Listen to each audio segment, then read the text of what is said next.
Actually ഇപ്പൊ എന്താ സംഭവിച്ചത്? എടാ ആഴ്ചയായിട്ടൊന്നുമില്ലേ, ഇപ്പൊ ഇന്ന് രാവിലെയാണ് സംഭവം. അതല്ല, അതിപ്പോ എന്താ ഉണ്ടായിന്നാ അവൻ ചോദിച്ചത്. എടാ 3 ദിവസം അടുപ്പിച്ച് പുട്ടുന്ന ആൾക്കാർ ഭ്രാന്ത് വരില്ലേ. ഇന്നൊരു ഊത്തപ്പം ചോദിച്ചു, ഓളൊരു ഊത്ത, പിന്നെ ആകെ ഉണ്ടെന്നുള്ളത്.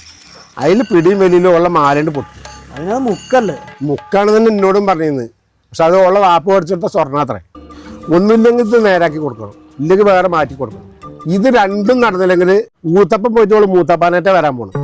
അത്രേ ഉള്ളൂ, അതിന് പരിപാടി ഉണ്ട്. പോരി അല്ലേ, ഈ ഡീലിങ്സിൽ നമുക്ക് എന്തെങ്കിലും കിട്ടുമോ? സെറ്റാക്കാം. പൊട്ടിയ സ്വർണ്ണത്തിനൊക്കെ ഇപ്പം എന്ത് കിട്ടാണ്? തീർച്ചയായും സാറേ, നമ്മൾ പഴയ ആഭരണങ്ങൾ മാറ്റിയെടുക്കുമ്പോഴേ 100 രൂപ ഗ്രാമിന് അധികം കൊടുക്കുന്നുണ്ട്. അത് പൊട്ടിയതായാലും കുഴപ്പമില്ല. എനിക്ക് 2000, എനിക്ക് 2000.